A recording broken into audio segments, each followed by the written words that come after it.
Welcome to the Aiki Dojo Podcast. I am David Ito, Chief Instructor of the Aikido Center of Los Angeles. And I am Bill D'Angelo. Well, we've got a really good topic today. The topic today is what special techniques or hacks have you developed or use both to learn as a student in your own training before you became a teacher, and then what special techniques or hacks have you found and employed in becoming a teacher? So it's pretty broad. That is broad. And you're talking about something that Furuya Sensei hated to talk about. Right. He said there are no hacks, there are no shortcuts, there are no shortcuts, there's only training. 7 days a week, 365 days a year, and Christmas and New Year's. But maybe that's the hack, right? Consistency? Well, no. I mean, you have to have consistency to get good. Constancy and consistency. But along the way, there are ways to speed things up. Lever up, level up in order to move faster. Or maybe think you are. I don't know. But those things, we call them today in the modern world hacks. Right. Furuya Sensei called it secret work. I like that term. It's nice. Secret. Furuya Sensei used to say secret work, and secret work meant those things that you do to improve your skill or get things done that no one will ever know. Wow. So this is potentially be a very revealing podcast. I'm sure you're going to hold something back. I don't know. I don't hold anything back. If you want to beat me, you got to catch me first, right? So if you want, I could tell you all the secrets and the hacks that exist, and it won't matter if you're not the type of person that will do it. Right. So let's start, because I think this is easier, maybe not easier, but it's the beginning. Is this your 33rd year? 33rd year of Aikido. 33rd year in Aikido. Wow, that's pretty impressive. So, and for a large portion of that, you've been the chief instructor at Aikido Center of Los Angeles. But before you became the chief instructor, what are some of these things that you would consider, or Furuya Sensei would consider secret work that people would love to hear from their chief instructor as his experience as a student? Well, before we get into that, you have to ask yourself, why do you need hacks, shortcuts, secret work? Why do you need those things? Furuya Sensei often would say, this is part of my training. Okay. And whenever he said, this is part of my training, I always leaned in and listened because he was giving out a secret. Right. The one that we talk about all the time is that Furuya Sensei would often send out 100 newsletters. So he would grab a stack of a stack of envelopes, and then put it in the printer. And then when the printer ran out, he would know if he grabbed 100. So he would use his sixth sense to grab a stack of 100 envelopes. So that's kind of like a hack that he would do, or a way to test himself. It's kind of interesting that Furuya Sensei himself never trained when I was a student. Right. And in class, he never trained. Never trained in class. And I always wondered, does he do zazen? Does he take ukemi when no one's around? What is he doing? Is he doing suburi at night? Things like that. And I never asked him, because if you asked Furuya Sensei about a hack, a secret, he'd get angry. Oh my God, he would just say, "You better show up every day," and then then he would just yell Rail at on you. Yeah. So you would never ask that. But one time he said the way he tests himself is demonstrations. He doesn't warm up. He doesn't rehearse. He just goes out and does a demonstration. Wow. And based on how he does a demonstration is where he gauges himself his level to be at. And so, you kind of think about stuff like that. Like Furuya Sensei would say stuff like, you don't get a warm up when you show up late. And then you have to be ready. And that's part of your training. Again, that word, part of your training. It's part of your training to be ready. It's part of your training, ... It's part of your training. And so whenever he would talk about stuff like that, he would say, it's part of your training to be ready to train at all times. So you have to have a uniform in your car. Right. It's part of your training, So, I mean, but the thing is that you can't today, if you wanted to, I don't know, lose weight, you use some type of program or biohack, where you stop drinking sodas and you eat chia seeds to lose weight. But technically none of those things work. So, Sensei, when I hear the word hack, and I mean, you know that as a lawyer, I work with a lot of tech companies. The sense I get of what hack is often like a reprogramming, finding out what the code is and finding a way to make the code better with no one seeing that you're making the code better. Or a hack is a way to harness the normal situation to your own advantage. Well, no, but like a hack, what I was saying is that a hack, like if you're not exercising and watching what you eat, it doesn't matter if you eat chia seeds or not. Right. It's not going to work. Not going to work. But if you're actively working out and actively watching what you eat and managing your hydration, chia seeds can be the hack, which helps get you from A to Z. Right. Right. So these hacks can't be employed by people who aren't in the game. A hack can only be employed by a person who's actively in the game. Already committed themselves to losing weight, getting better at Aikido, learning how to draw, and all these types of things. Like my calligraphy teacher told me that having a teacher is the ultimate shortcut. Interesting. Because theoretically, you're just teaching yourself. And then to have someone guide you and say, don't do this, do this, do that, that's the ultimate cheat, he said. Right. Having objective feedback. Right. Someone to tell you, don't do that. Right. Or do it this way. Like some people think the ultimate hack is cross-training. Oh, I do Aikido and then I do Krav Maga. I do Aikido and I do BJJ. I do Aikido and Karate. But getting good at Aikido in itself is the hardest thing. Right. And then adding Karate technically only confuses you because you're trying to learn two things well. You have to be really good at Aikido and then start learning Karate, and then that helps you become better because you saw the way that you move, that you're supposed to flow in the technique, or you saw the way you're supposed to move your feet, and then you incorporated that thing into Aikido. And that's what I do with yoga. Like I follow this one guy on Peloton who's really into biomechanics, and then I use some of the things that he talks about in my own teaching, in my own training. Can you give an example, something like that, or you don't want to give an example? Well, it's not that I want to give an example. It's just that, like, when I stretch, if I'm going to stretch my hamstring, you actively stretch your other leg at the same time. You don't just let your right leg flop out while you're stretching your hamstring over your head. So you use it as a whole body movement. Yeah, you're supposed to activate these other structures while you're stretching your leg. So I've heard the following phrase, and I wonder if it applies to secret work, which is, you hear people say this all the time: how you do anything is how you do everything. Right. Is that a hack? It's not a hack, but it's a thing that reminds you. Like if you what's that famous Jocko Willink? He has this whole thing of that's not true. How you do anything is how you do everything is not true.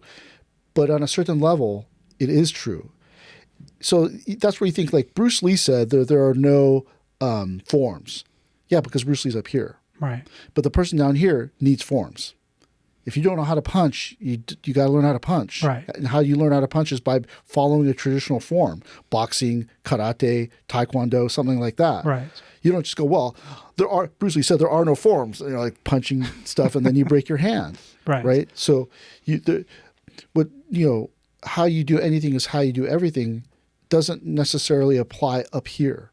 Okay. But down here, like I always tell people, like, you got to make it a martial art all the time. Right. Because that one day, that one technique that you don't make a martial art is the day that you need that technique, and then you can't fall back on it because how you do anything is how you do everything. And because you're lazy about it, that laziness is going to come out in the moment when you need it. So you were talking today in first class a little bit about the integrity or commitment on the ukemi or the attack side, and that really is a core element of how we practice. I'm just curious, like, what made you decide to emphasize that in today's class, and how does that apply maybe to a hack? I don't know. It just maybe makes me mad the way people strike, but the reason why you look at it in that sense is that if I don't make this a martial art all the time when I need it to be a martial art, it won't be a martial It art. won't come out automatically. Yeah, it won't come out. It'll take too much time to come out. If I concentrate and put all my effort into being a martial art, when I ever have to use it, I can ramp it up. Right. Right. Or I can turn it down a little bit. But if I don't ever think of it as a martial art, right, then how can I ramp it up? So when we're talking about practicing ski, midsection thrust, because Aikido is, you think of it as nagewaza only. So the person's punching, you're like, oh, I'm just going to whatever. Go to sleep. And then the person who's punching goes, I'm just waiting for my opportunity to throw. Half the time you're not on. Right. And so you're apt, when someone attacks you, which side of the fence are you going to fall into? Being on or being off? You want to be on. You want to be, yeah. You need to be on. You got to be on. Yeah. Your kids' lives, your wife's life, your friend's life, someone's life could be at stake when this thing happens, right? Because remember, the number one most successful element in fighting is the element of surprise. Right. So that guy's walking at you and then is cracking his knuckles and doing all this stuff, warming up to punch you in the face. You go, okay, it's Game on. Right. No, it's you're sitting there talking at the bar going, so anyway, Star Wars is and then someone punches you in the face. Right. Right. But that interval between when that person is about to punch you and it's about to hit your face, that's the only thing that can save you is intuitive movement. So before you became a teacher, I mean, you were teaching a little bit before, but before you became the chief instructor, you're talking specifically about this always-on capability. I know other martial artists write about this, but was there something that you specifically for yourself, you had your own training that helped you have that always-on, consistency just below the level of your your mental state? I don't know, because the dojo at that time was very rough, aggressive, strict. So you had to be on all the time. And we talked about this in the other podcasts, that I wanted to beat Furuya Sensei, so I was on all the time. Right. And it's hard. This is a martial art, right? It's not like baking cakes, where if you don't bake a good cake, everybody just goes bleh and throws it away. This one is, someone could get hurt. Right. Someone could die. Skateboarding, yeah, you can just bail off the skateboard. Right. Or no one even sees you ride the skateboard, and so you're just kind of cruising around. It's really only you that gets hurt. Right. But in martial arts, we don't train to defend ourselves. We train to defend others. Right. Of course. Right. And so there's the margin of error. It just can't be there. So if this person's going to attack your family, you got to be ready. Right. And so that's the hard part. It's like I can't really say that I had a hack to stay ready. It was that once you get slapped one time, that wakes you up. You're awakened. Right. And then in a martial arts sense, you're on all the time after that. You're hyper aware. So I have a question about that, because I know I've kind of thought about this and struggled with it at times. Like the average person who doesn't train in martial arts, they walk through life going to Disneyland, for example, and you just enjoy Disneyland. And you eat candy and you do this, you wait in line, you get drowsy and sleepy. Is it a burden to be a martial artist? Yeah. Yeah. It is. I was just talking with one of the students, and she started laughing because she's like, well, just how you are. And I go, what? I'm like Lionel Richie. And she said, what do you mean? I go, I'm easy like Sunday morning, right?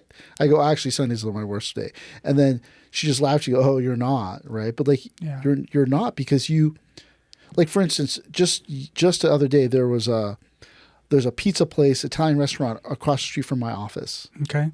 And I guess a guy went in there, doused the chef with gas, Jesus, and tried to stab him or light him on fire. I mean, right across the street from my office in Thousand Oaks, in this really nice area, we think, will that happen?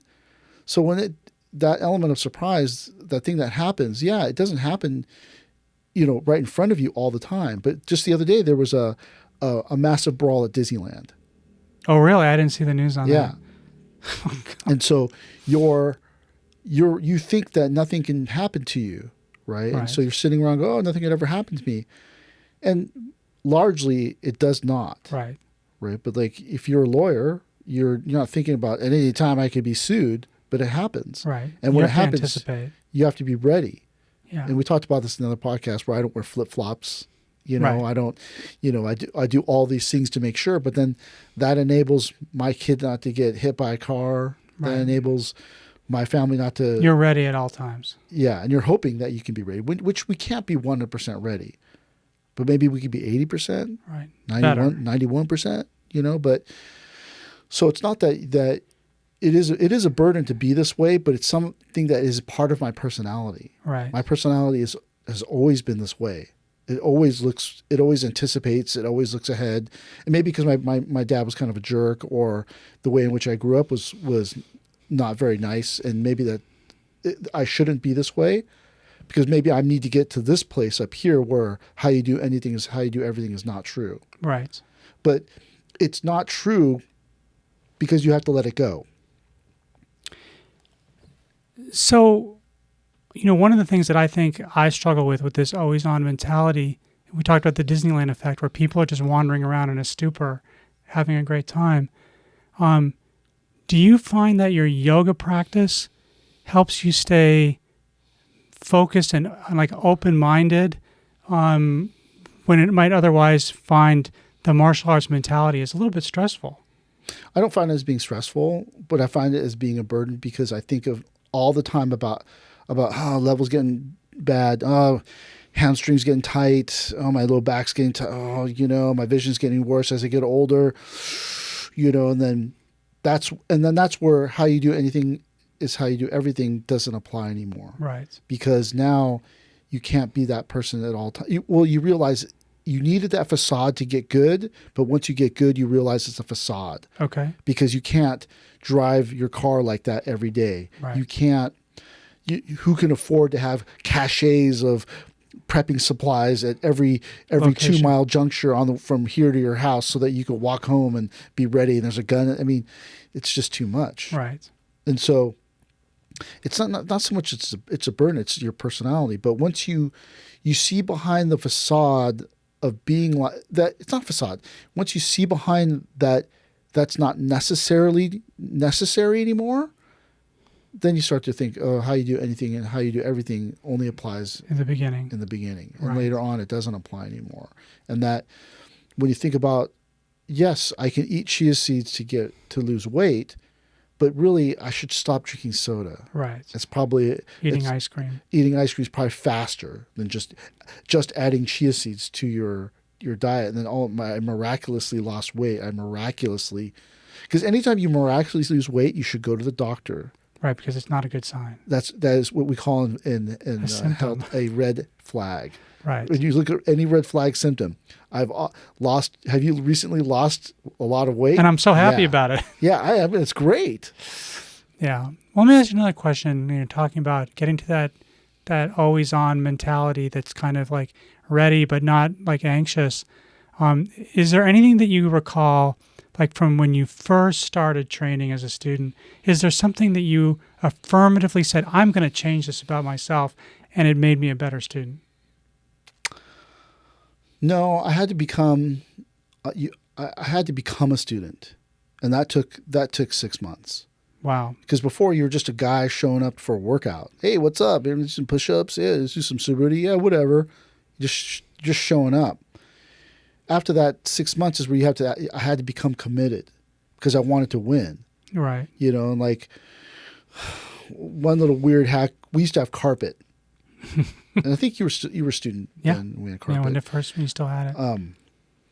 And so you would get these mat burns all over your ankles, toes, top of your feet, ankles, elbows, ears every once in a while, shoulders and elbows, even through your gi. Right. I mean, the other day I had my arm up, rubbing my head, and one of my kids went, "What's that scar from?" And I can't see it anymore. And I go, "Oh, that's from the dojo." And right. And so I found, I don't know where I heard it from, but I started putting moisturizer on my ankles to make it more slick. To make it more slick, 1 hour before class. That's a hack. Not right before. That's definitely a hack. And then that totally stopped it from hurting. From getting the rug burn in class. So I would do my elbows and my ankles and top of my feet not the bottoms, but the top, and then 1 hour before class, and I would use this one, like I tried a whole bunch of different ones because some of them stayed greasy too long, right? And then that was no good. So it had to dry enough to make your body part a little bit more slick, right? And so I would do that, and I don't know how long I'd been doing Aikido, but I used to always get these rug burns on my ankles and top of my feet that were like so painful all the time, and like I was like the sixth man of the dojo because anybody who came would get these rug burns after they worked out. But I used to do stuff like that to try to get it to where it didn't hurt as much, right? You know, and then of course you have to apply yourself. Like every day I would practice rolling at home to try to improve my rolling, but that's not necessarily a hack. So I wanted to ask, like, what did you do as you were preparing for your black belt test? Like, did you develop anything yourself that, like, Sensei says, you know, you're going to test, and you're like, I mean, I know you had a very accelerated learning, but I'm curious, did you do anything in particular to prepare for a test? Well, that's a funny story, and that's why Sensei hates hacks, right? And this comes down to this one story so I was really into sports psychology. Okay. I mean, I probably should have been a sports psychologist, but I really was, for the longest time, every book that was ever written on sports psychology, I read it. Now, I mean, but I haven't read any in like, probably 20 years, 15 years. But every one that came out that I would read them. And I was really into this idea of visualization. Okay. And so, you know, contrary to popular opinion, I did not come to Aikido every day. During the summer times I would, because it was summer. Right. But time off. The other times I just wouldn't. I'd go play pool with my buddies at night, hang out. You know, I was in college, right? Right. Watanabe Sensei, he came to every class. I did not. And so one of the things that I remember, one of my teachers who was in sports psychology said that he wanted to test the theory of visualization. And so he tried out for the fire department. And he took all the tests, and he used visualization for the oral interview. So really? Yeah. And so he told me this whole method of how he did it. Like he went and looked at the testing room. So he went to the place, paid the janitor to let him look in what the room looked like, so he could visualize the room. He knew the type of questions that he would be asked. He visualized him. He would spend time every day visualizing the oral interview. Wow. And when he took the interview, he scored 100, right? And then he was just doing it to test himself, right? And so every day, I knew I was very kinesthetically inclined, and I learned kinesthetically. So every day I would go to the gym, and in addition to lifting weights, which you probably shouldn't do because it's not good for Aikido, but I would walk on the treadmill for 70 minutes at the highest grade. Today they call it 12-3-30, 3 miles, 12% grade for 30 minutes. But I would do that for 70 minutes every day, walking on this treadmill, zoning out, doing the black belt test. And if I got lost in the test, I would go back to the beginning, start the whole thing over. And then when I took the test, like Furuya Sensei said, that was the best test I had ever seen. Yeah, but you had already taken it like 150,000 times. Yeah, I probably took it 300 times already. Yeah. Right? So, I mean, I'm sorry, keep going. But so on top of that, there was no literature involved with taking the test. There were no guidelines. So I just sat in on the test or took the chemi for the test, and then I got an idea of what was going to be asked, and I wrote it all out. And then I went through Aikido books and got the right names and all these different things. And so I knew what the format of the test was, and I knew what would be on the test because of my research. So after I take the test and I do that, and like someone else becomes a black belt candidate, and they were walking by Furuya Sensei. No, they asked me in the dressing room, "Hey, can I get your stuff?" And I said, "Sure," and I gave it to them. He got mad. And then they walked out, and then Sensei was sitting on the blue mats right by the door. And then Sensei said, "Oh, you better start training." And the person said, "I don't have to train that hard. I got David's notes." And then he took them away to say, "David, get down here." And I went down and he said, "You're not allowed to share that with anyone, ever." Really? Yeah. He said, "You're not allowed to, and then you are not allowed to help anyone take the test." And I was all, hi. Yeah. And that, because the thing is that you're giving, for one, visualization, most people take it as they don't have to go to class. Right. And then two, all the research and investigatory things that you have to do that helps you learn. That people aren't going to do because you're giving it to them.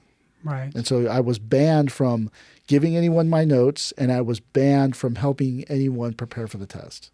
That's pretty rough. I had a question when you were talking about visualization, because that was one of my questions I wanted to ask you about.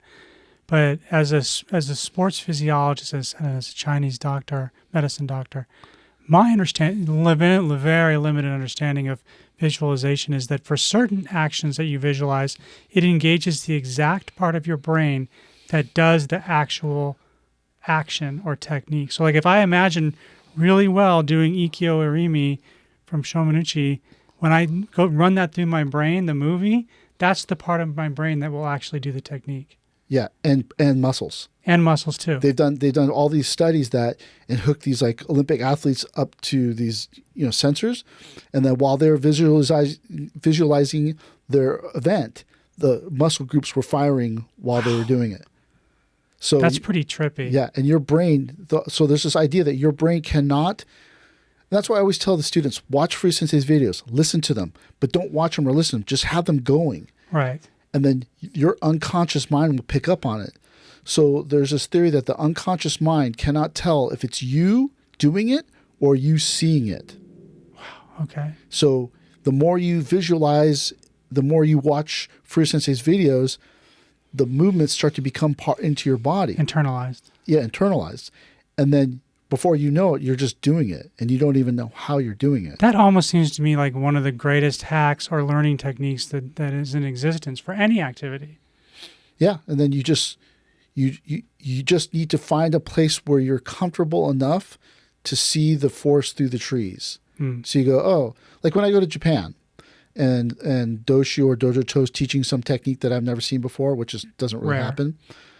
I don't go, oh my God, what am I doing? And then start getting all afraid. I go, well, it's Ikkyo. And then my mind just conjures the technique. And then I do it and it looks exactly like theirs. One time we had a teacher come from another dojo, and we took his class. I took his 1 hour class. Mm-hmm. And then he took me aside and he said, you have mastered my style. Wow. And no one has ever mastered my style that fast. And then he's like talking about it. In my mind, I go, I don't know what he did. I just copied. Right. That Japanese style of just watching and copying, that you could do that. And then I didn't particularly think his style was that great, so I don't even remember it. I mean, I could kind of explain it to you what he did, but the nuances of the movement, I thought didn't keep.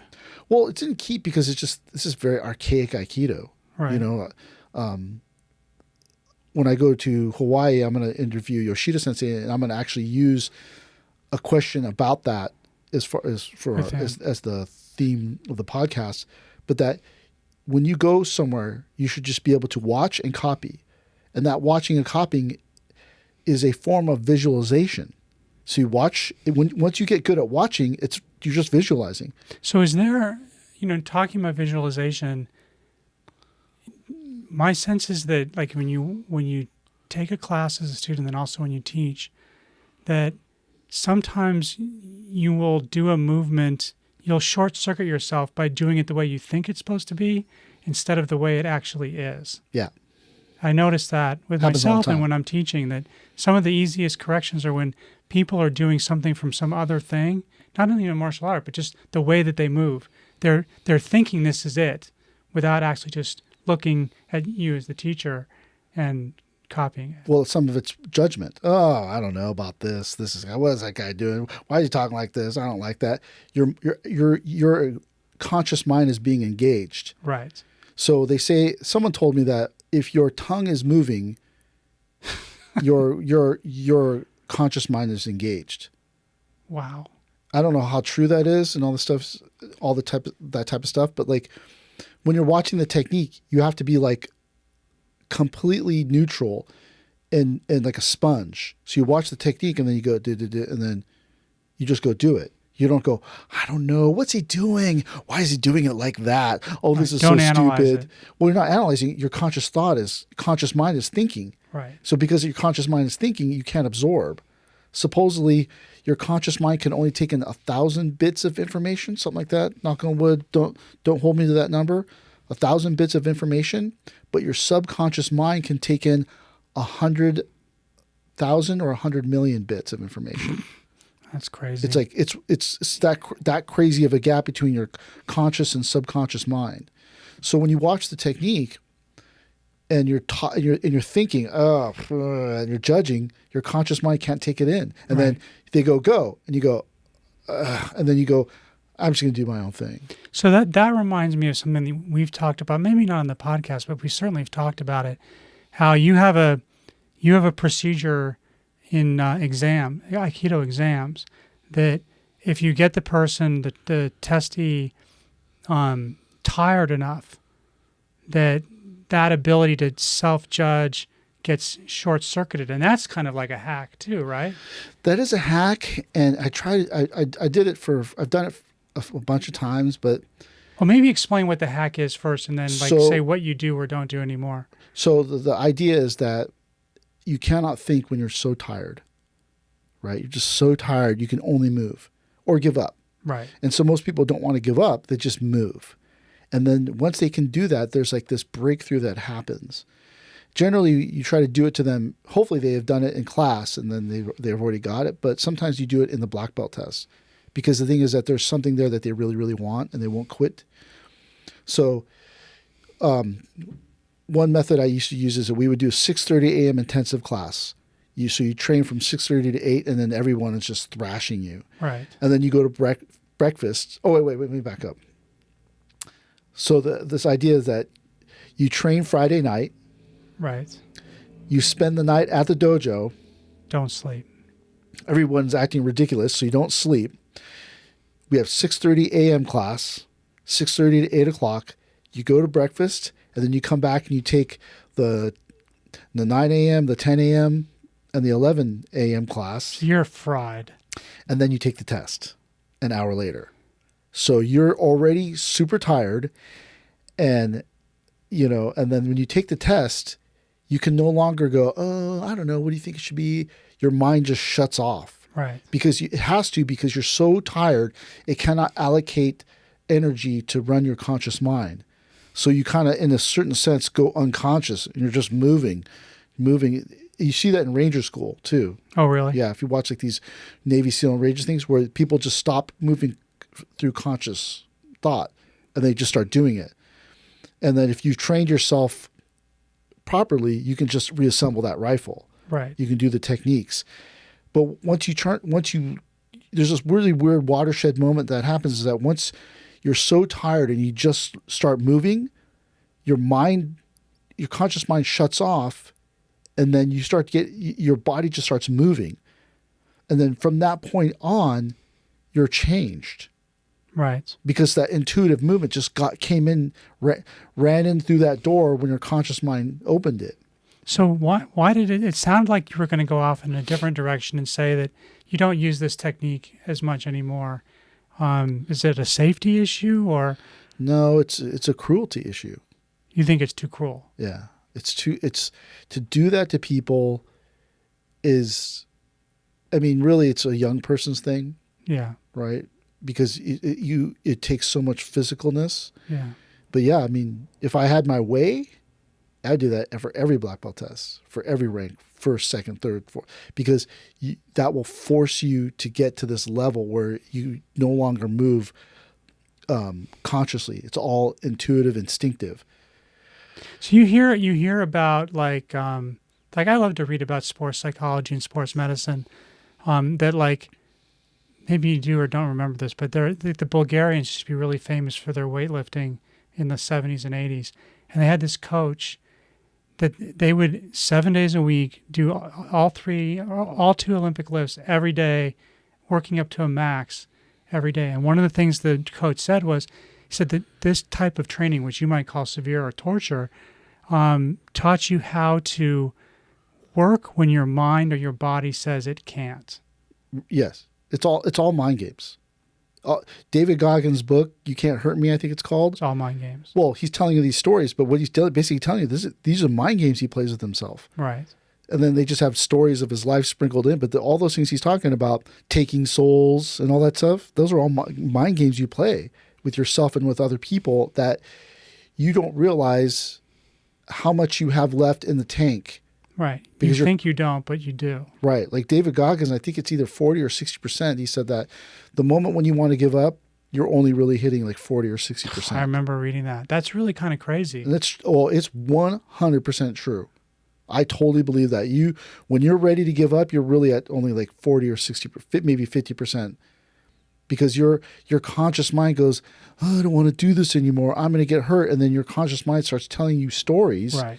And then you go, yeah, maybe I don't want to be here anymore. Yeah. Oh, I'm going to get hurt. Yeah. Oh, and then you bail out. Right. And then you don't realize, like, once you push through this moment, there's something on the other side of that. Like one time I was doing this meditation retreat and everything hurt.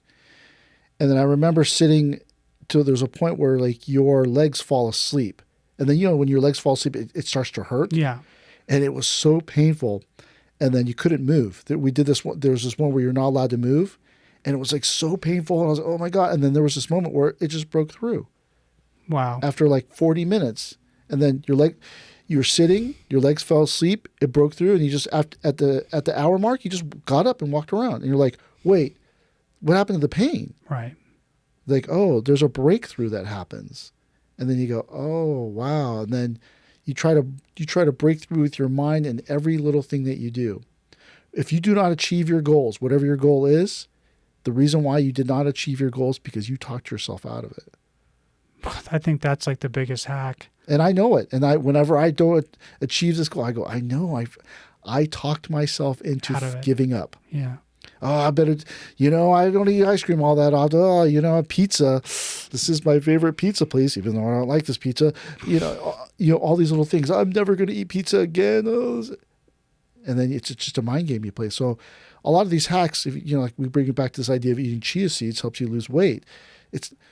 And I tell this to my patients all the time, and that's maybe why no one really likes me. But it's like I say stuff that, like someone asked me, do crystals and essential oils work?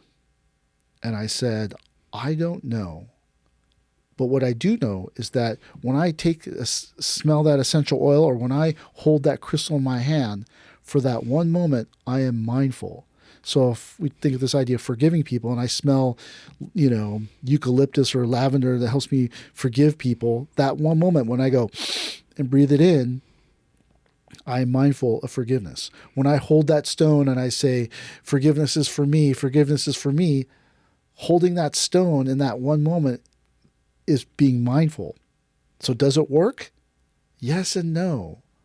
But it is a technique. Eating chia seeds, does that help you lose weight? No, but the chia seeds helped you be mindful for that one moment. I'm eating the chia seeds to lose weight. And then you don't eat the burger, or you eat the salad. You do that thing and it brings you back to that moment. So a lot of these hacks, do they really work? Does Furuya Sensei grabbing the envelopes, the 100 envelopes and putting the 100 envelopes in, is that work? No, but in that one moment, he's being mindful of trying to be better. Right. I remember like when I used to work with him sometimes, I'm sure you had this experience, he would cut the envelopes when he opened the mail. And if I was doing it and I muffed it even a little bit, oh my God, I got yelled at. Like one time I helped him put stamps on postcards. Oh my God, you thought I killed somebody. ran over a baby or something. Oh my God, you're so horrible. Because the it wasn't lined up properly. It wasn't lined up properly in the exact right spot, all the stuff, and you're just like, I don't even want to help anymore. Right. But that's that thing. How you do anything is how you do everything. At this level, at that low level, you're trying to remind yourself to be better. Right. So and I still do to this day. When I put the envelopes, when I put the labels stamps. Or the stamps on the newsletter today, I get all mad at Mike. What are you doing, dude? Right. And then I know because I put the label in a certain spot and Mike puts it in a different spot. So when it comes back, and it comes back all the time with no postage because one of us made a mistake, well, I'll know who did it if it was me or Mike because of the placement. Because of the placement, know. But so, there's all these little things, but really hacks and all that stuff, they just keep you in the game. They keep your mind on track. Well, it's always like the mentality of like always trying to be better, right? Right.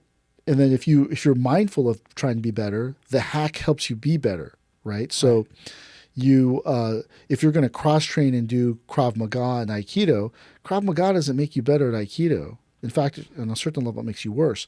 But doing it to make you better, in that one moment, you're mindful of trying to be better. Which is the ultimate test. And maybe it helps you stay in shape a little bit more, or whatever it is. But that's that thing about using one thing to make another thing better. Well, I learned to make pizzas in order to learn how to make spaghetti better. No, that doesn't work. You just have to keep making pizzas. Or spaghetti. Right? So it's like, if you want to get good at Aikido, just do more Aikido. But sometimes sometimes that's boring, or sometimes that's just not possible.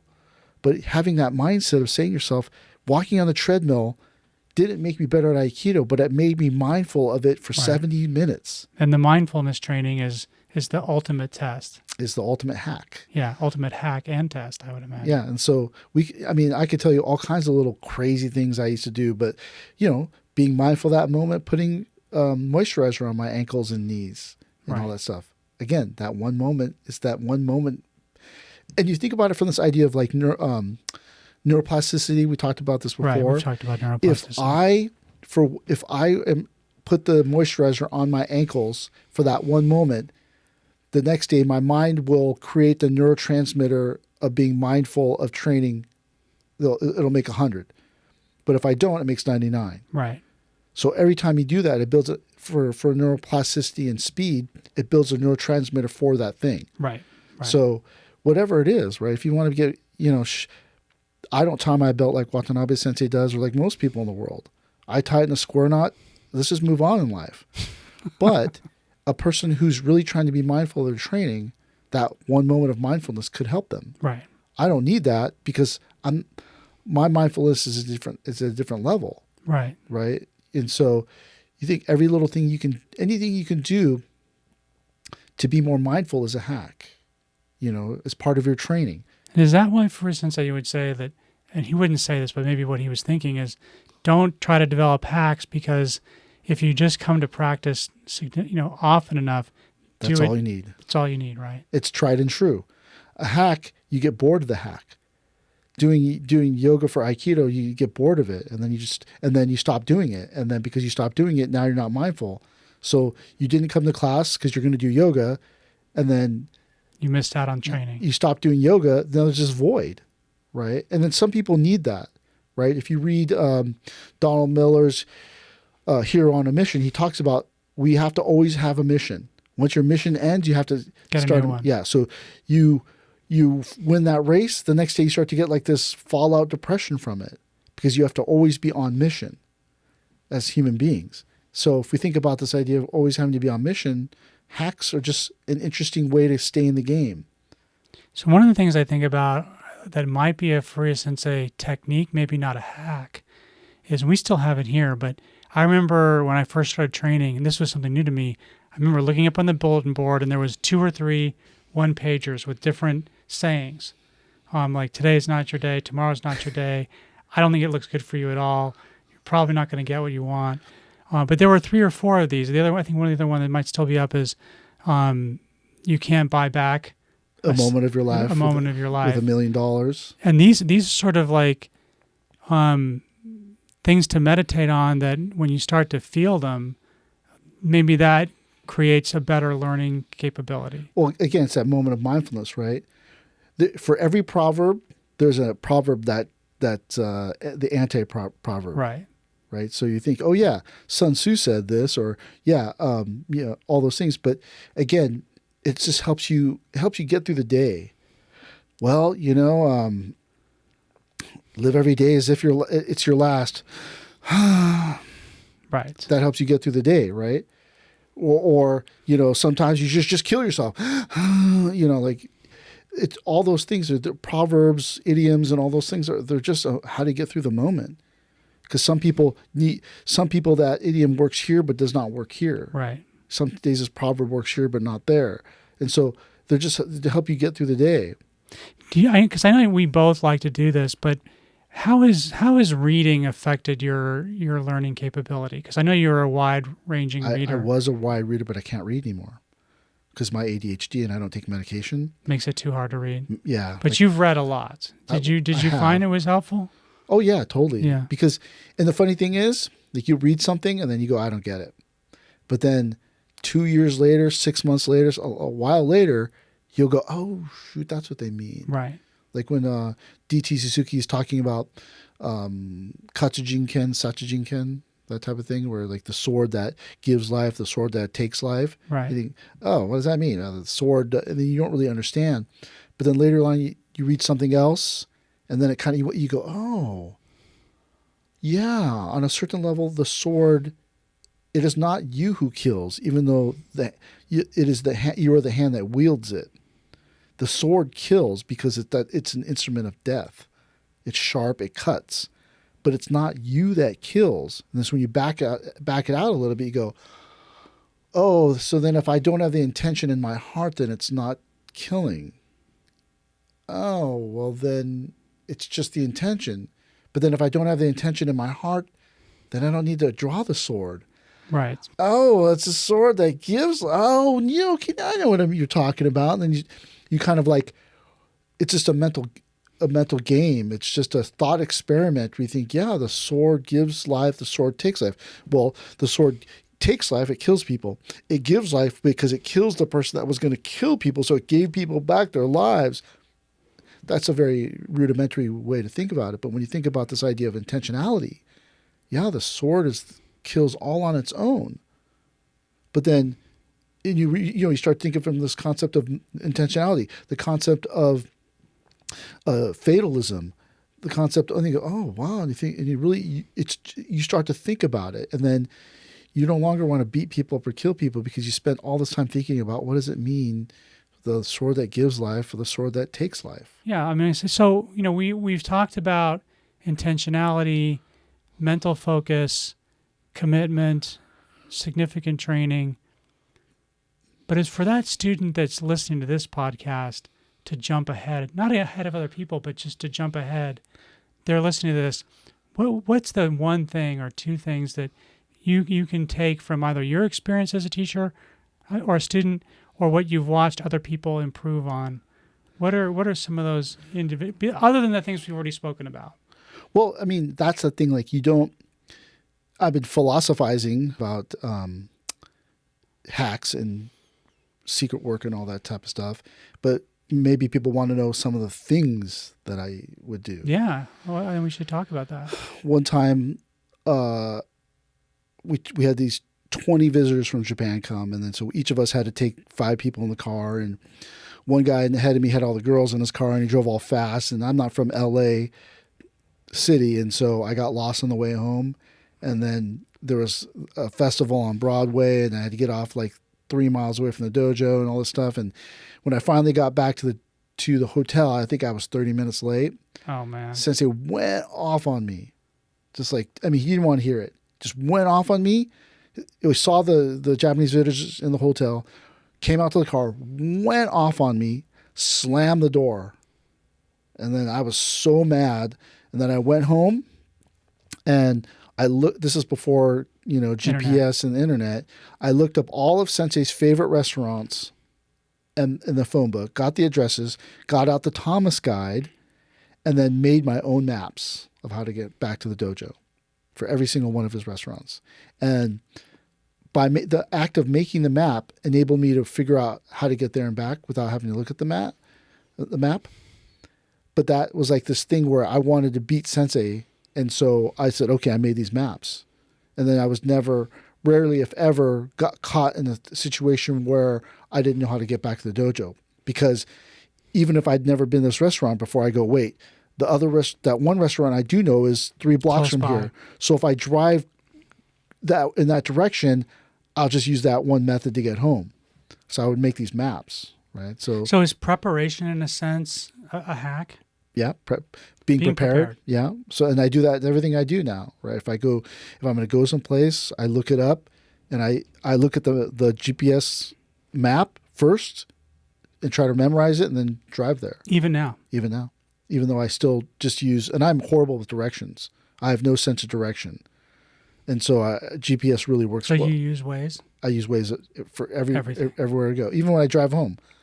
just to get a sense of when you're going to get home, get that budget of time. Well, I don't want to drive into a traffic jam, which has happened even with Waze. You go, what the? Oh my gosh! But like, yeah, I mean, and the other day, Waze was going. I was driving home. I drive the same route at night home all the time, and I go, whoa, what am I doing on the 5? I drive the 101. I go, shoot, I must have gone on the 170. You Ooh, missed the turn. creepy, Yeah. creepy. Because I have no sense of direction. So that's something that I would do. I have a question for you about the direction thing because, I mean, we both commute to work significant distances, and there are sort of well-known best ways to drive a particular, whether it's from Thousand Oaks to here or from Newport Beach to the dojo. But what I find is that that if you drive the same way over and over and over again, and you get to that part where you're supposed to turn left to go to work, on a Saturday, you might make a left at that spot where you always do it every time. And this might be a hack. I remember Furuya Sensei, because I didn't drive him as much as you did, but I drove him. And he used to tell me, but I want you to tell a story, that he made sure that when he drove, that he took different ways to go for a couple reasons. One, because he didn't want anyone to track him, and then also not to build the habit. Actually, I've never heard that before. I didn't drive him all that much. He hated the way I drove. He hated the way because I'm like, I'm gonna take the freeway. What are you talking about? He's like, because Furuya Sensei just drive the freeway. He did freeways. I don't know if he drove different routes. I know you're not supposed to drive the same route because your mind can only take in 1,000 bits of information, your conscious mind, and so you end up just driving like this. Like an automaton. And so if you drive and look around, you'll go, shoot, I never even seen that house there before. Whoa, I didn't know there was a red chimney. Oh, that door's red? Because there's all this stuff that's going by you that you're completely missing. So even if you drive the same route, you should look around a little bit and go, dude, there's a Costco there? I didn't even know that. And then you've been driving this route for 12 years and you didn't even know there's a thing well, there. the anecdote that I remember with Furuya Sensei specifically was, I think it was we were going to the Islamic restaurant in... the Islamic Chinese restaurant? Islamic Chinese restaurant. And I remember we drove out a certain way, obviously not on the freeway, but on the way back, he's like, don't take the same route back. Go this way. And that happened to me maybe only 2 or 3 times, but I do remember it. Like he was like, you should not drive the same way there and back. I mean, that could be hacked, this paranoia or whatever it is. But yeah, I mean, anything to test yourself, to push yourself to get into predicaments with people and then try to find your way out of the thing. That if I let someone choke me, can I get out of it? Right. And there's an idea behind that. But it's just a hack is anything you're going to use to make yourself better. Right. So you do that, so you learn 5 different ways to get to that part of town. And if there's accidents on 4, you have the 5th one. Yeah, you know how to drive around it because you've already spent all this time. Like I used to have to drive. I used to have to teach 6:30 a.m. class 3 times a week in the dojo, and I lived Far away. Well, not far away. I lived 20 minutes away from the dojo, but in traffic, it could be. It was 45. crazy. So you had to learn all these different ways. You go, and this is before GPS and all that stuff. You go, traffic, drive around traffic. Because before GPS, you had to listen to AM radio for the traffic report. Right. And then the traffic report would say, the 5 is shut down and you'd have to find a way around. Today, Waze just takes you around it. Right. But before, you'd have to listen to the helicopter traffic report. SIG alert. The SIG alert to know, oh, shoot, the 5's shut down because there's an accident. And then adjust accordingly. Yeah. But that's a hack as well, right? So, I mean, other hacks that I used to do, we talked about you have to keep a uniform in the car because you never know the day you forget that one part of your uniform. You're going to be training. And you're going to get caught. You used to have to keep weapons in your car because you don't know if that's the day that they're going to be doing weapons and you're going to get in trouble. Did you keep an extra hakama or extra uniform? So it wasn't just that you were prepared for yourself, but you were prepared for other contingencies like your hakama ripping, someone else's hakama ripping. Well, I'm short, and so most people can't borrow my hakama. Right. but people borrow my tops, people borrow my, your pants or whatever it is. But like all those things are there to, you're doing so that you don't get caught with your pants down, so to speak. Right. So you have an extra uniform just because maybe you forget your uniform or you show up.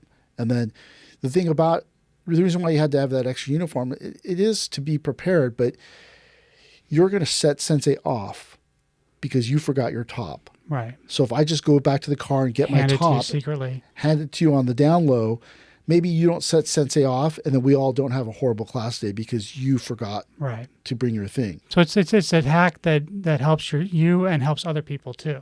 Yeah, like when you drove Furuya Sensei, the car has to be gassed up, washed, and you have to know how to get there to and from on side streets. Right. And then when you drive Furuya Sensei, he tells you to be there at 6:30 a.m. You don't roll in at 6:29. Right. You have to be there 1 hour ahead of time. Car gassed up, washed, ready to go, and know how to get there and back. Because he might go, oh, I need to go here first. So you get there early. But there's tons of times when I'd be at the dojo or Sensei would tell me the story that, oh yeah, such and such person showed up. Car was dirty, not gassed up. And I'm like, what an idiot. Yeah. Because once you see one person get in trouble for it, you just know not to do it. You don't do it again. So now, like before I go pick someone up, the car's gassed up, it's washed, it's, or like if you went to dinner with Furuya Sensei, you go to dinner now, everyone just runs away to wash their hands or do whatever it is. In the old days, you weren't allowed to do that. Right. You had to all sit there. Furuya Sensei orders tea. We order food. And then once conversations start, then you can get up and go wash your hands. Then you can get up and use the phone. Right. But if you did that beforehand, oh my God, Sensei's Disaster. waiting. He's waiting. We've been waiting for you to order. And then you would get in trouble for being selfish. And so you knew, just sit there and wait. Sensei orders the tea. We order the food. And then Sensei starts talking. And then you quietly excuse yourself from the table to go wash your hands. Right. But if you don't know that, you just go to the bathroom, wash your hands, talk on the telephone. 20 minutes later, you come out and everybody's waiting for you so that they can order. And then Sensei flips out on you. Right. So a lot of these things are preventative. Right. But like, what's the one thing, not one, but what's a good example of something that you learned that totally surprised you in its effectiveness? Like if you had to look back and you're like, yeah, being prepared, having an extra uniform, coming to every class or most of the classes. But is there something that you learned along the way as a martial artist that you didn't learn as an acupuncturist, you didn't learn as a Chinese medicine doctor, didn't learn as a sports physiologist? Is there something like that you're like, oh wow, like that, something about Aikido like really changed the way I do everything? I mean, not really. The one I was thinking about yesterday was that we used to have to do these demonstrations, right? Like every weekend for every summer, a lot. every weekend for the entire summer, for years. And then you got to this point where you just didn't care anymore. You're just like, go up there, do this demonstration. Oh my God, there's 500 people watching, 1,000 people watching. I don't care. Right. I'm tired because I had to train all morning, and then I had to come do this stupid demonstration, and I'm starving and stuff. I just want to get out of here. I really don't care. And then you just learn to go, this thing is happening. And then you do it. And so one time when I realized that I did that, I was taking this exam in Chinese medicine school, which was you had to go through like a physical assessment on a person. And you have like, I don't know, 5 minutes to do it or something like that. And so you memorize all the steps, how to do it, and then in front of the whole class, you got to go up and do it with the teacher. Interesting. And then I started doing it, and I started doing this, and you're like, look here, look there, do that, and then I went, eyes, legs, and then the teacher, who was an old Vietnam medic, he goes, damn, that was cool. Nice. Because I started to get ahead. I started to get, hyped up because it's timed. Right. And then I just stopped and I just like started. And then I just was totally calm after that. And afterwards he was like, what was that, man? And I go, I don't know, martial arts. He goes, amazing. He said, that was so effing cool. And he was like this crazy Vietnam medic. But that's something you learned that you didn't know you were learning, because you had to do these demonstrations that you don't want to do. And then you have to prepare yourself for these demonstrations. And then you have to learn to let it go and then just do the demonstration. And then you learn like, oh, and so the demonstrations weren't exactly a hack, but they were a certain type of preparation. They were, as we were talking about preparing people for black belt, it's this thing that you force people to do that later on enables them to just go, oh, I have to fight this person? Okay. Because the same nervousness that you're going to get from having to fight somebody, you're mimicking the the parasympathetic nervous system's response. And so when you just go, because I would be like in demonstrations, I'd be like, okay, I'm next. Oh my god, these people, and then you have to go,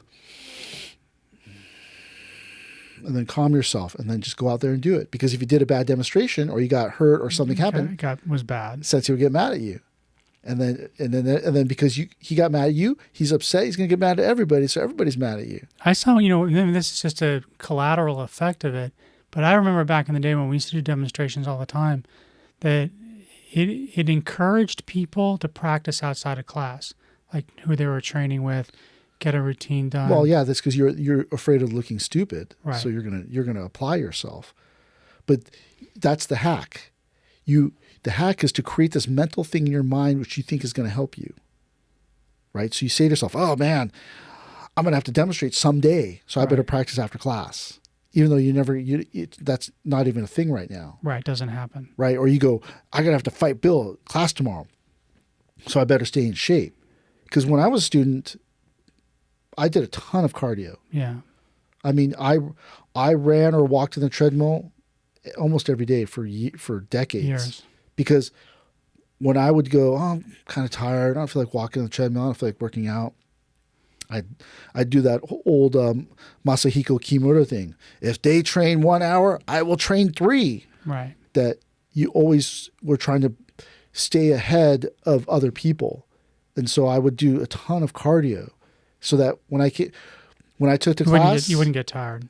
And since he was brutalizing everybody and making the class really hard, you're just like, this isn't that hard, and so they're all mental constructs that we create that we think, yeah, this hack helps. But it's hard to train as a teacher that way now because, it's to go that hard. Yeah, everyone gets all mad. Oh, Sensei's so mean to me today. Oh, Sensei blew out my, I just attacked someone really strongly, Yoko Minucci, one time.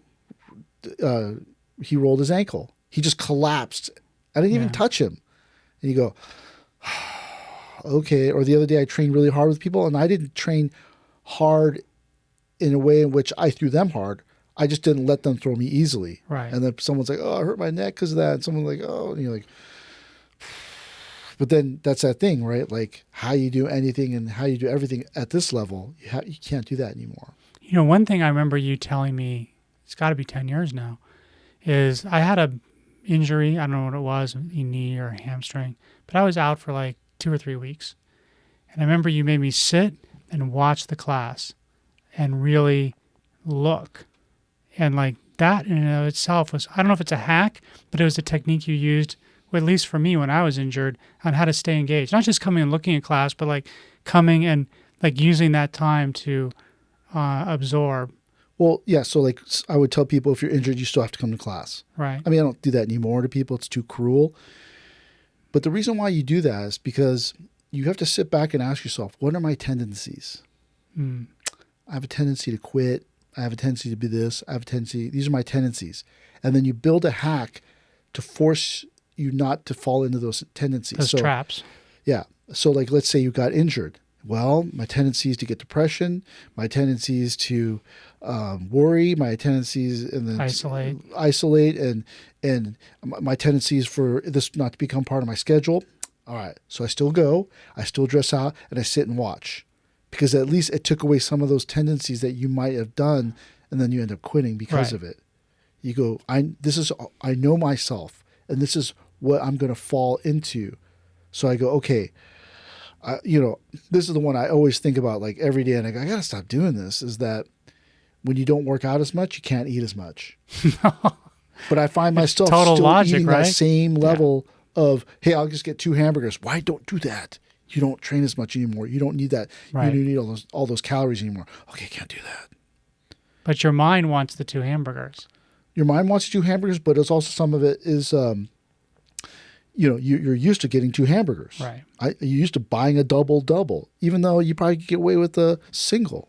Right. You could, or something else that, do I even really need this? Because when I was training a lot, you could eat whatever you wanted. Yeah, you could eat 100 hamburgers. Yeah. Like one time I went to this nutritionist and he looks through the numbers and he goes, "Do you starve yourself before you took these tests?" And I go, "No." He goes, "Dude, all these levels are like borderline starvation." Damn. And I went, "Really?" He's like, "Yeah, malnutrition, starvation. What's your diet?" And he's like, "Dude, you got to stop." Because, 30 years ago, they didn't know very much about the nutrition. Yeah. Remember, you're just eating pasta before your carb loading. So you just eat a whole bunch of pasta. So I would just eat a huge bowl of pasta, no protein. Rice. Yeah. Oh no, all that and all those stuff. So you didn't know any better. So he's like, "Look," and he forced me to every day to get the newspaper and eat a muffin every day to get the extra energy. To get the extra. He said, "I don't care what," because I was like, "I'm not doing that. I'm going to get fat. No, I'm not doing that. I'm not doing that." So he goes, "What do you like?" And I go, "I kind of like muffins." He go, "All right." To try to break me of this idea of this habit that food is bad. So he goes, every day you got to sit back and read the newspaper, which people don't do anymore, and eat that muffin. Not gobble it down, not wolf it down. Enjoy it. Sit there and enjoy this muffin every day. And I was like, fine, But like it's stuff like that where you find these tendencies about yourself and you go, I have the tendency to be hard on myself. Okay, so then I got to do something which is easy I'm easy on myself, to counteract your tendency, which is going to cause you to quit or fail, not achieve your goal. So this is just kind of a follow-on question to that. I'm sure you've heard this, I hear it all the time at my work, that people who learn to gamify what they do, that they develop strategies to be a better player. Is that a legitimate heuristic for Aikido? Yeah. The rules are this, and so you gamify the rules. So George St. Pierre is, really, really famous for this. He realizes being on top and wrestling to the person down, the longer he stays on top, the more he is technically in the dominant position and is winning points. So it's not that he's beating them, he games them. He goes, "Oh, this person's not a very good wrestler, so I wrestled him down and I held the top position. And then by being on top, it seems dominant, so I win the fight." So that's called like what we call gaming, right? So you, in an Aikido sense, you go, well, a person has to take ukemi, so I don't take very good ukemi for them, but I force them to take ukemi for me. So like that's why I get mad at you guys all the time when I go, if you're going to make them break fall, you better break fall also. Right. So like that's the thing. They break fall for you, but then you don't break fall for them. And that's a gaming strategy. That's a gaming strategy to reserve your energy and then really blast them through the mat and then make them tired, or you crank their wrist hard, but then get upset when they crank your wrist hard, right. Or this is my favorite gaming strategy. You're getting beat up or manhandled. No, you're doing it all wrong. What you want to do is, and you start teaching them. That's my favorite thing that people do. That's definitely a gaming strategy. They get tired or they are getting bested by someone. They start to teach them. Oh no, this is what you want to do. You're not supposed to do it like that. So does gaming necessarily have a slightly negative connotation, or is it just about strategy? It's a strategy, right? Yeah, it's a strategy. I know that you come on Wednesdays. And I don't like training with you, so I don't come on Wednesdays. That's gaming. Yeah. Right? Or, that's why I always tell you guys, the best teacher is the most unreasonable. Right. Because they're unreasonable. They're like the Terminator. You can't negotiate with it. You can't buy it. You can't. He won't listen. Right. Right? And that the best teacher is the one that's unreasonable, because the unreasonable teacher will not allow you to have it your way. Right. You'll have to do it their way. And by doing it their way, you're forced out of your comfort zone, and then you become better. Right. But yeah, like that's the thing. So it's gaming people. It's just a strategy. You think Saturdays, Furuya Sensei goes to breakfast with the Yaido people ahead of time, and then when he comes back, he's in a better mood. So that's the day I go. Right. Saturday's a good day. Yeah, Saturday's a good day. Or you go, he goes to intensive breakfast with the Aikido students the last Saturday of every month. So that's the day I go, so that he's not teaching that class. Typically, it's usually taught by David. Wait, or at what James. point in your training did you realize that gamification or gaming the situation would work? Like, was it early on? I don't game. If I game anti-game. I go, oh, this is the hardest route. I'm taking that route. Yeah. When I used to do hot yoga, I would put my mat down under the vent, and the teacher came to me and he said, that's the hottest spot in the room. And I said, yeah, I do. I want it. Yeah. But then I become too competitive. I'm fighting too much. Yeah. So that's not a good thing either. But I don't game to make my life easier. I game to make my life get better. To get better. I game to make it harder, because in my mind, I say erroneous because down here it's true, but up here it's not true. I erroneously believe that everything has to be hard. Mm. If you have two paths to choose, hard or soft, just take the hard one. Yeah. Because the easy one is going to lead to the hard one anyways. So might as well go with the hard one.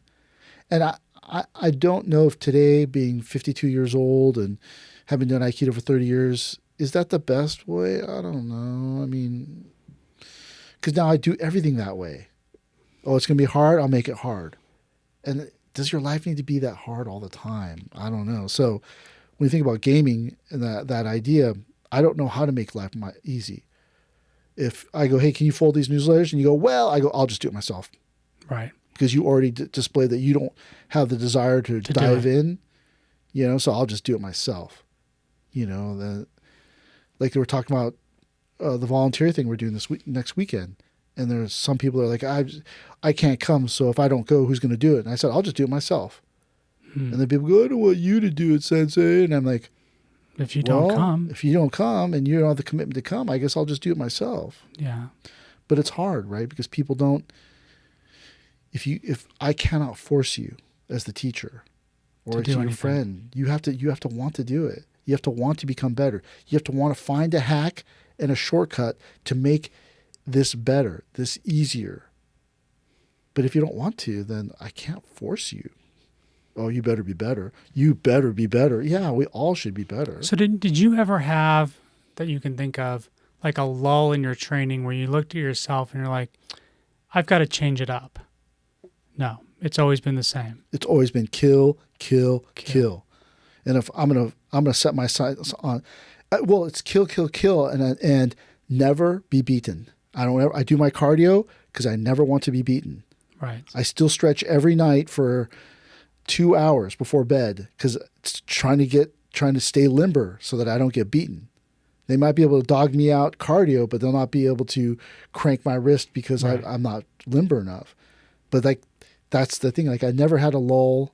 I never had a thing where you the crisis of faith. Mm-hmm. But then I also was kicked out for 18 months. So that's its own challenge in and of itself. That was the challenge of not to become negative and jump ship. Mm. Especially at that time, I was kicked out. Several dojos in the area were trying to get me to become a teacher there. 3 different people offered to bankroll me to open up my own dojo.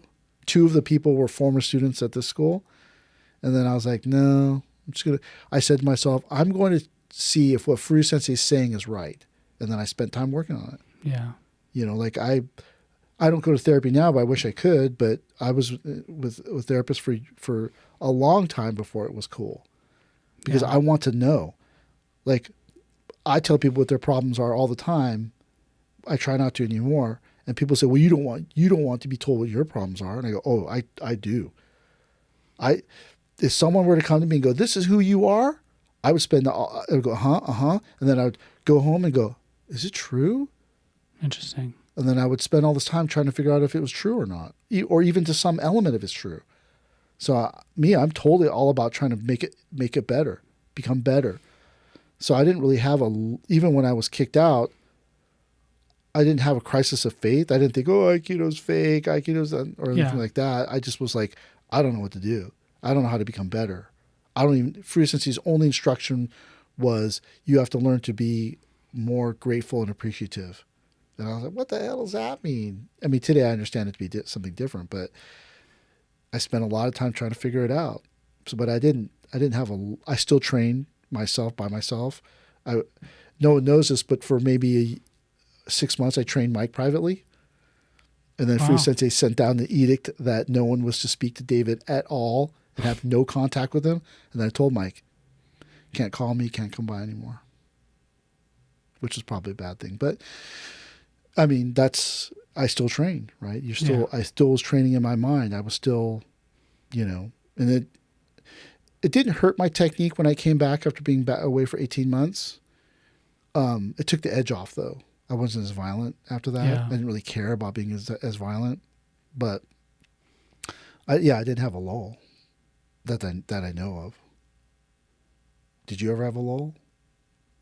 I mean, it wasn't so much a lull in training, but that year that I had to take a year off because of physical and mental health, I was lucky enough to be able to be at the dojo every day, and it allowed me to reorient myself in a way that I would never have had to do had I gone through that. So I don't think I've ever had the feeling like as you say, like some people, oh, Aikido's fake. I never had that. And I think part of the reason for that is like, as you say, you grow up in the Furuya cauldron, you get tested every day. Yeah, the fires of Furuya. Yeah, I mean, but so like I think like if you'd gone through that, I would imagine very few people, they may leave for lots of reasons, but I don't know that people would leave Furuya school for feeling like Aikido is deficient. I mean, I never got that feeling from people. I don't know. I really don't know why people left, but most of them left because they just couldn't handle that level of stress. Yeah. 247, 365. It was stressful. I mean, we've talked about this numerous times on different podcasts. So, but I mean, I would say that no, I definitely had a physical lull in my life, but I didn't have a cry of angst over Aikido being not a good thing to do. I mean, there are definitely been times where I practice more than other times, and I wish I could be more consistent.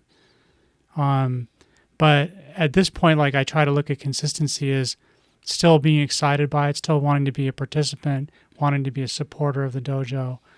And, one of the things I think about, I wanted to ask you on this podcast, maybe it's my last question, is there something like that, like we talked about things that surprise, but in the last couple of years, as you've been chief instructor for over 15 years now?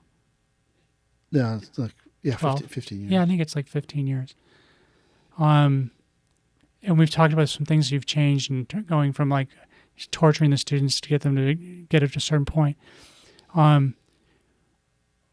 What techniques are you working on now that are different than other techniques that you had in the past? Is there something in the last year or 2 years that... Like technical Aikido? Like Aikido? It could be technical. It could be mental training. No, the only thing I work on 247, 365 is how do you teach people? Right. Like I think, I know how to teach people. I have a background in fitness training. I have a background in physical education. And I go, I have no idea. And when people tell me, oh my God, I'm an expert at developing people, or I'm an expert at teaching Aikido, I just go, really? Okay. Cause I mean, I have no idea because, and this is the thing that you're trying to figure out. How do you develop someone? Right.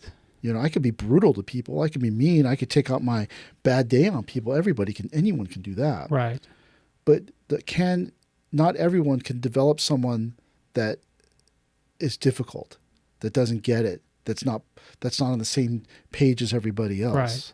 And that's the challenge. That's the challenge. The challenge is like, I mean, dude, I have tons of techniques, methods, styles running through my head, and I just go, I don't know. I mean, today I just try to make it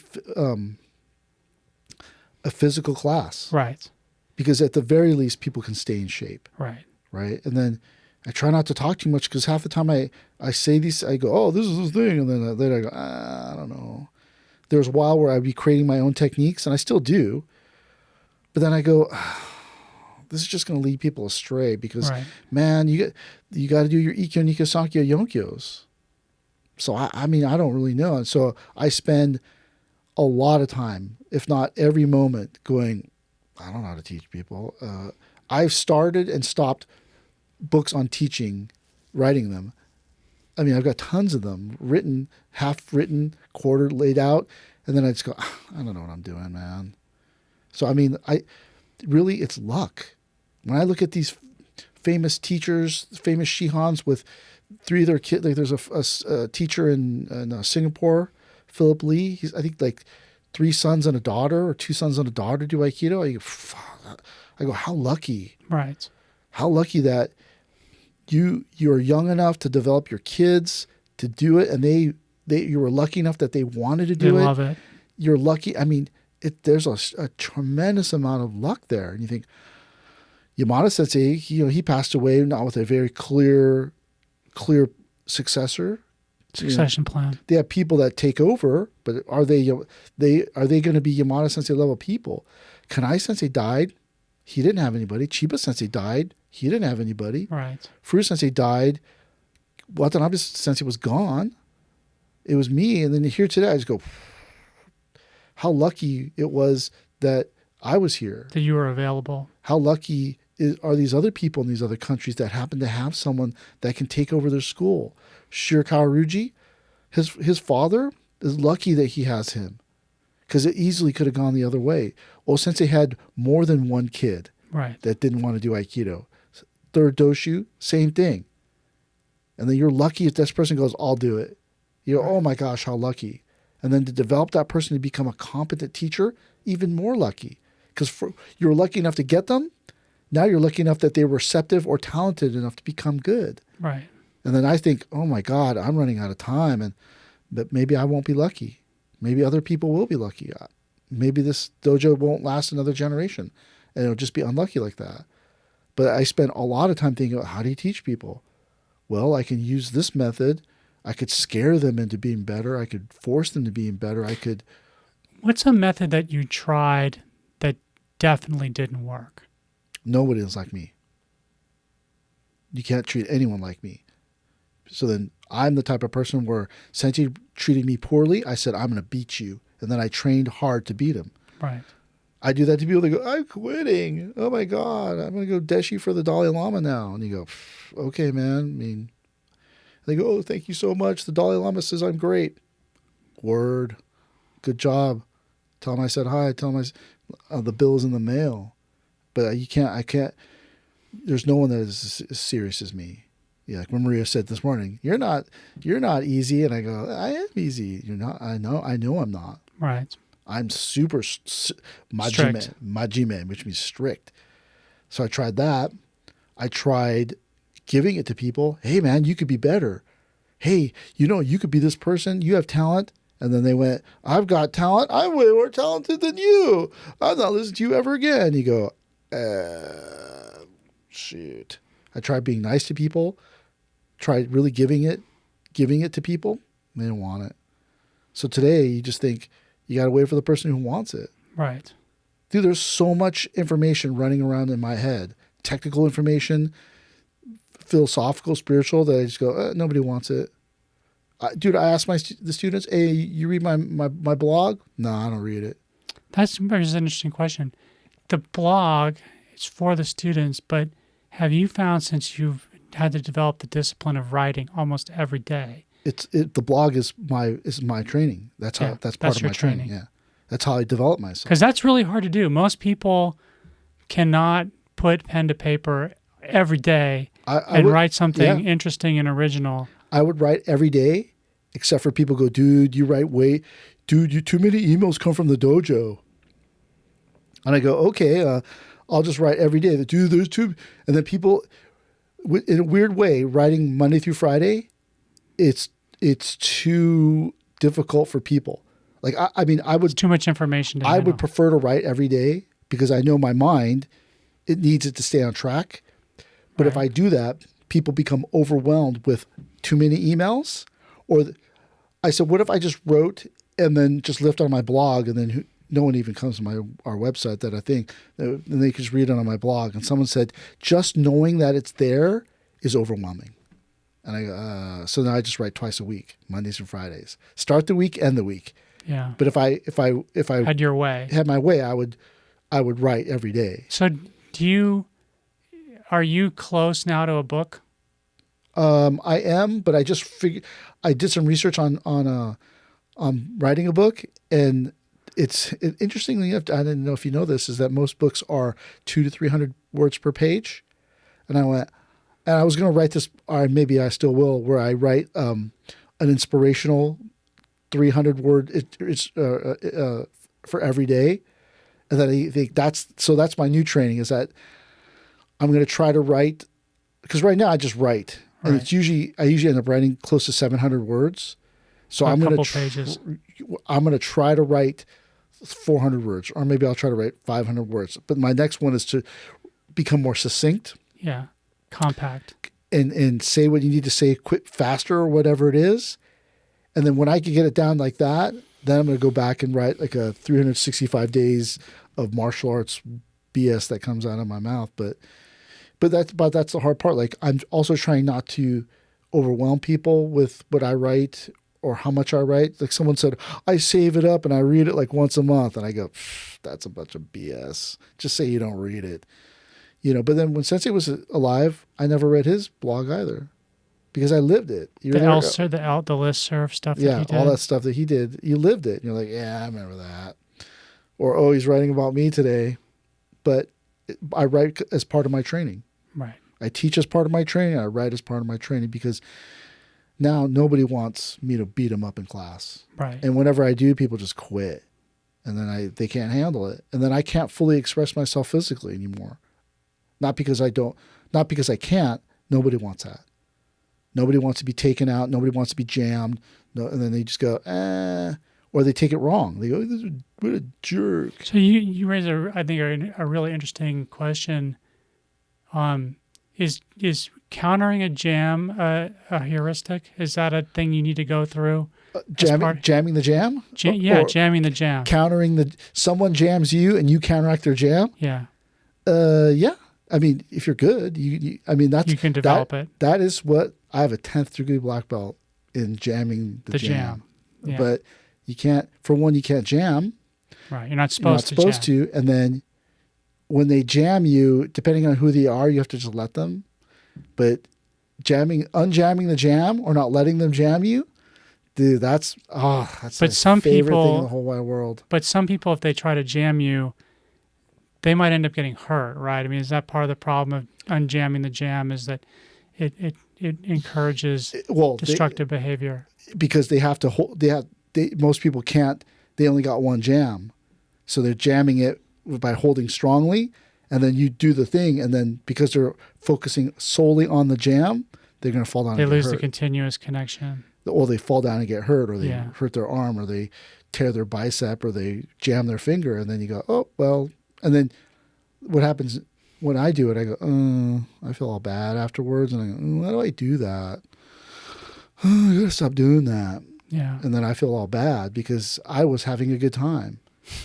Right. Because the thing is and the way I learned to jam the jam is because I was always the smallest out of all of us.